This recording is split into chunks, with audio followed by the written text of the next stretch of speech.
bien, c'est un véritable message que Laurent Vergès a lancé, là. Je ne sais Oui, pas. j'ai entendu. Oui. Nous espérons qu'elle Il regarde avait l'air l'émission. sincère, hein. Oui, oui, très. C'était sincère ou c'était... Oui, il était sincère. Bien sûr qu'il était sincère. C'est une question qu'on n'a même pas besoin de poser. Claude, si par hasard tu as un petit peu de temps libre entre deux répétitions, entre deux séances, et si tu aimes bien la bande dessinée pour adultes, eh bien moi je te propose de te plonger dans les aventures d'Ulysse, Oui, je voudrais vues par Homère, Lobe et Pichard. Alors Pichard est le dessinateur, Lobe, qui est présent et qui est là avec nous, est un des auteurs. Aujourd'hui. Et Homère n'a pas pu venir aujourd'hui. Et enfin, heureusement, nous avons gardé Ulysse quand même. Bon, ça se passe comment une bande dessinée comme ça, quand on veut la créer? C'est curieux qu'il y ait une vogue maintenant des bandes dessinées pour adultes. Mais c'est-à-dire que, d'une part, ce qui se passe d'abord, c'est qu'on a envie de faire quelque chose que l'on aime, et voilà, c'est ce que l'on fait. Et puis, la bande dessinée qui a été souvent été faite à l'usage des enfants est en train de retrouver son vrai public, le public des adultes, parce qu'il ne faut pas oublier qu'au tout début, enfin, il y a cela quelques décades, il y avait des bandes dessinées pour adultes. Et nous restons toujours des grands enfants. On reste toujours des grands enfants, c'est vrai, oui. Mais enfin, on ne peut pas dire qu'on apprenne une littérature là-dedans. Alors, ces aventures, qu'est-ce que c'est?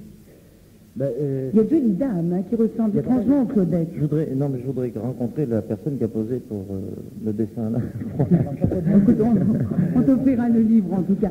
Bon, j'aimerais bien que Jacquia nous fasse un petit peu feuilleter le livre là-haut depuis la régie, qu'on ait quelques images de cette bande dessinée. Sinon, si on en parle simplement, on ne donne pas une grande idée de ce que c'est quand même. Alors, c'est vraiment de la science-fiction.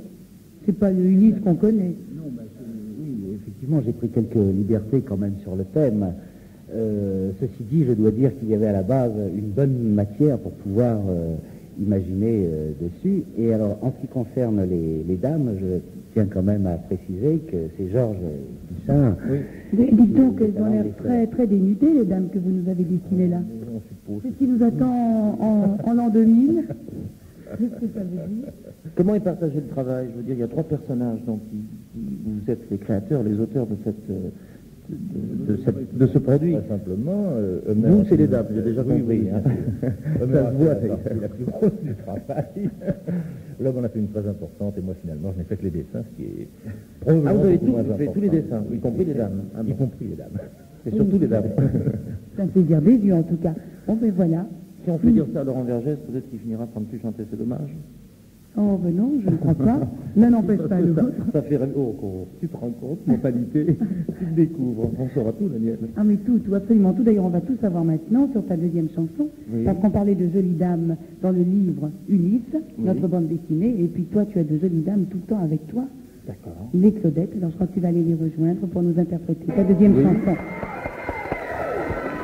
Chanson très entraînante, Claude.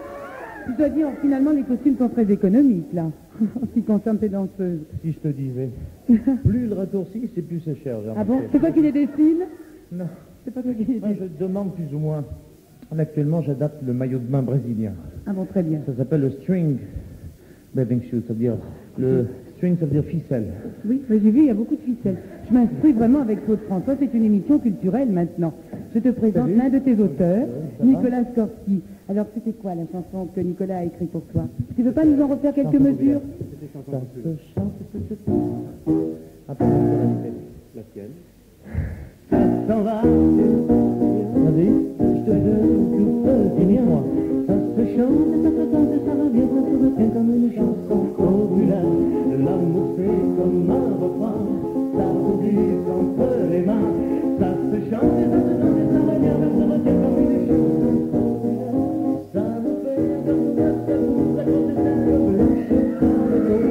Ça nous fait marcher sur les nuages, et ça nous poursuit en amour. Et ça s'en va, et ça revient, c'est fait de tout petit rien. Ça se chante, ça se danse, ça revient, ça se retient comme une chanson populaire. Eh bien, la prochaine fois, c'est Claude qui chantera. Vous trouvez? Non, mais il y a de l'ambiance. Non, non, non. Non, mais c'est parce qu'il y a de l'ambiance, c'est tout. Alors la prochaine fois, c'est Claude François qui interprétera une chanson de Nicolas Skorsky, écrite pour Nicolas Skorsky, Le coup au cœur. En attendant, eh bien, je vous laisse avec Nicolas. Merci Claude d'être venu aujourd'hui. À bientôt. Plaisir pour moi.